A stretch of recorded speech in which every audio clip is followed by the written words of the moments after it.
Happy Wisdom Wednesday. Thank you so much for tuning in and for choosing to spend some of your time with me. I'm Milagros, and this is a little space I like to carve out to share different tips, tools, techniques, nuggets, stories, anecdotes, whatever I can that have helped me, that have helped my coaching clients, that have helped participants and attendees when I do speaking events, that have helped us and hopefully will help you when put into practice to move the needle, even if it's 1 degree at a time, to new levels of healthy and happy.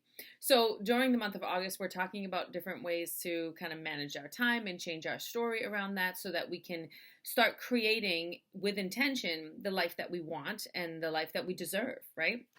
So during the first week, I talked about making sure that you know what your priorities are. The second week was talking about chunking it down and really understanding the process and why chunking it down is so helpful. Again, taking it in small bites, right? There's an old African proverb that says, how do you eat an elephant? One bite at a time. And that's basically what that week was about. And then last week we talked about making sure to block your time and really call this block of time a priority and dedicate that time to just doing whatever the thing is that you have to do, be it spending time with your family and your friends, be it getting something done for work. Block the time and be intentional about moving the needle and getting it done. So today, when we think about moving the needle, the goal here should really be to move the needle, even if it's, like I said, 1 degree at a time. That's how you do anything. You write a book 1 sentence at a time, rather 1 word at a time, right? Anything that we do in small, tiny pieces first. We tend to only look at the final product and then say, oh, it took me so long to get there. But of course it did, because there were 1,473 steps to get you to that point. We tend to forget about the 1,473 steps that got us there, and we don't give ourselves enough room to really honor the fact that we're chipping away and creating momentum little by little. So the momentum is really important. I recently took a class on finances and understanding more about my finances and money and how to grow money and invest money. And I learned about compound interest. And of course, I can't say of course, because it's not that everybody knows about compound interest, but I did know about compound interest when I saw it in terms of investing and on bigger scales. And really seeing the numbers quantified made me like, ooh, I got to start investing yesterday. And what I found is that if I get paid for an event or a gig and I'm looking at the services rendered that I have to take care of, and that's what I call my bills. I don't call them my bills. These are services that I rendered and I utilized, and so then it's my privilege and my joy to pay for the service that I got to use. And it's just a different type of abundance mindset versus the old poverty mindset of, oh my God, I can't believe I have to pay this bill. That's a sidebar. We'll talk about that another time. So when I have my services rendered and I look at how much I made from a speaking gig or how much I got from a client, and I'm like, okay, I have to apply that here. What I always do, though, first and foremost, is move money to my savings or my investments, right? And even if that movement is $1, I know some people are like, that's so dumb, $1. Yes, because every dollar literally counts because it builds on compound interest. And the more dollars that I have in there, the more interest that's building on the dollars. So it does matter. The same is true for us in our everyday lives. Every movement, no matter how small, is creating momentum, building. It's the snowball at the top of the mountain, right? It's building momentum. And if you are intentional about adding to it every single day, it is going to continue to escalate and become this bigger thing. We're adding to something every day. We might as well be intentional about what we're adding to and making sure that that thing is going to pay off in dividends. And I'm not just talking about investments. I'm talking about our lives in general, right? What are we mentally, emotionally, spiritually, physically adding to? What are we relationally adding to? What are we contributing on a daily level, and what momentum is being built in that place? Right? Because it's going to compound the interest.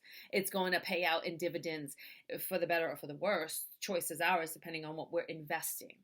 So I want us to think about that, right? When you think about the life that you want to create, What is it that you are investing on a daily basis, even if it's small chunks of time or small chunks of $1, right?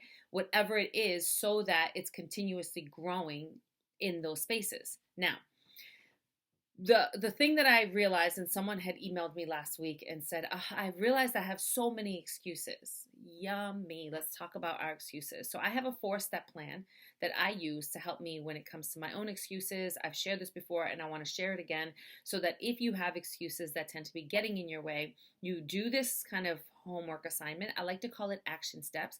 And once you complete it, hopefully you'll start to build momentum. So it goes like this. The first thing you have to do is get really clear about what it is that you want. I just spoke to a client earlier and I said to her, the deal is in the details. And I got that from Aladdin and I use it all the time. The genie was sitting there, Aladdin made his wish, and he said, the deal is in the details. You got to get clear about what you want.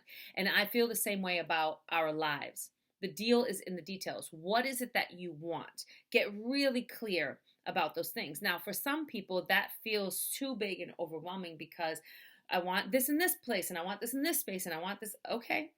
So what you can do is, again, in the spirit of creating momentum, carve out 5-10 minutes every morning, every lunch, on your lunch break or at night before you go to bed. Like, you climb into bed, have your journal sitting by your desk. Like, make it easy for yourself to be able to do this work by having the environment support you.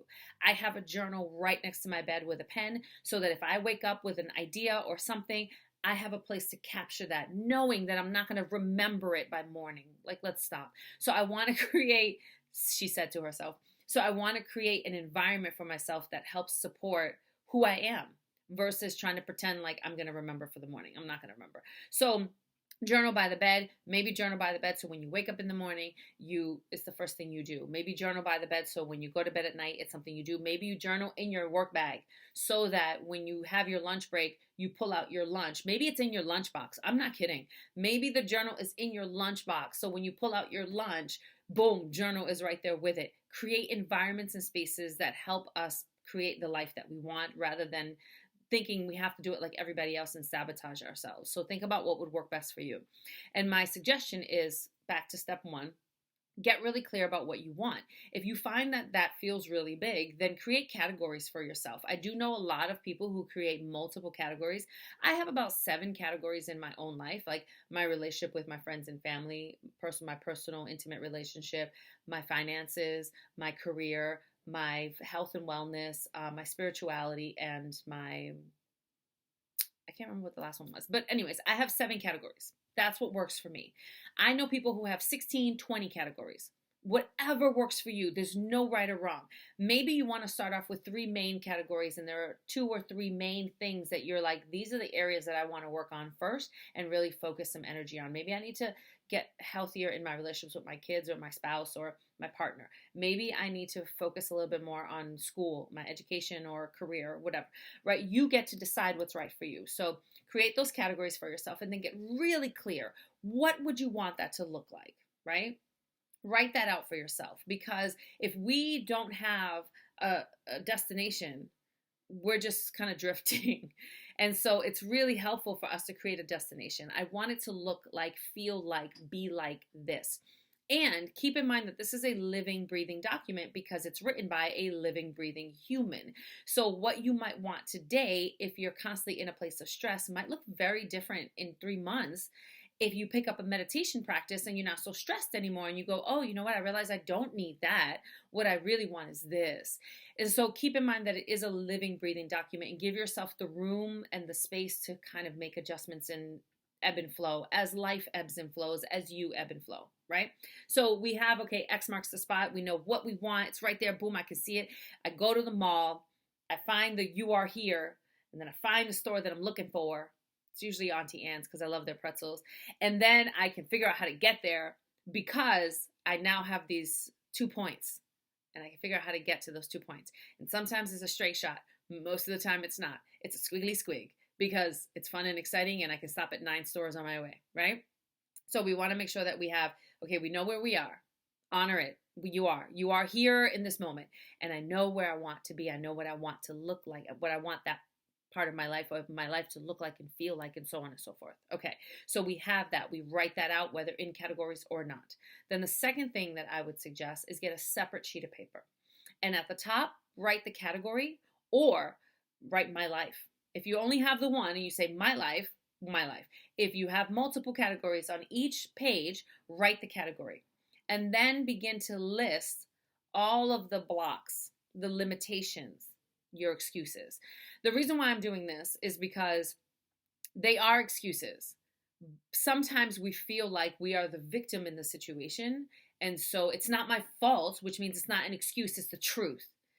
And our excuses are rooted in truth. They are, but they don't have to be our blocks. They are limitations, but they don't have to be permanent barriers, right?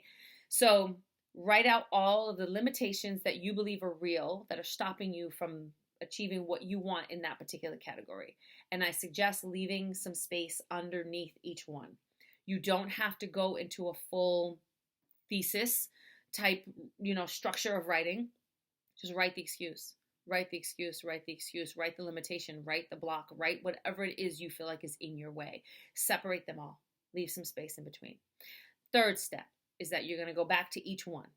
And this is why I suggest doing it in small chunks, because it could be really overwhelming for some people. And if you're not used to really looking at yourself and being a mirror and taking responsibility, this could be hard work, because hard work is hard work, right?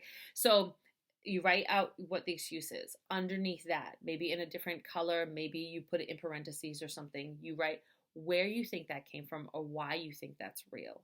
If you don't know, that's okay. You don't have to. It's just when we know the root cause of a belief, we can then dig up the root.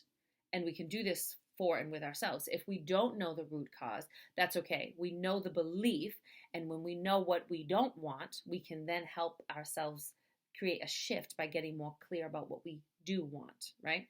So if you know what that is about or where that comes from or why you have that belief, fantastic, write that down. We can dig up that root, and it just helps accelerate the work. If not, that's okay too. And then in the additional space that's underneath each one, so you wrote what it is that you wanted, in that bigger, vague, what you want, how you want to feel.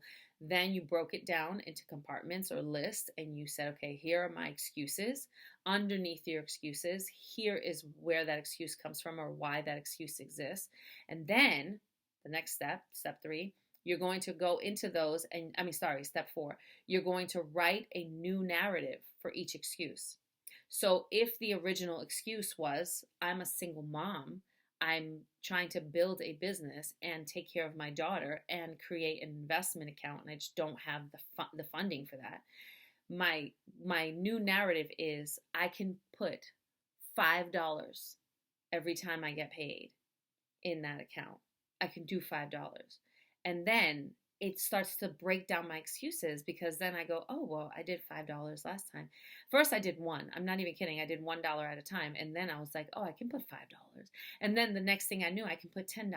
And then the next thing I knew, I started making more, which meant I can move more. And because I was already building the momentum of moving the money and creating the movement, it felt natural to do that. I was stepping away from my excuses of what wasn't possible, and instead was like, yeah, whether it's $1, $5, $10, I'm moving something. Something's getting moved into that account. And that momentum of doing that, then it starts to feel natural. And then I get a check and I'm like, gotta move that money, right? So the goal here is to create a new narrative. So if the old excuse was, I don't have the money, I can't afford it, and that excuse came from, I'm building my own business, I'm starting from scratch, I'm, an entrepreneur, the world is out to get me, whatever the excuses were, whatever the why that came from, or everybody told me that being an entrepreneur would be hard. I'm building a business that I love. I'm making an impact in the spaces that I move in. I deserve to get paid for my time and energy. I do get paid for my time and energy. Money does flow into my life. I'm good at managing money.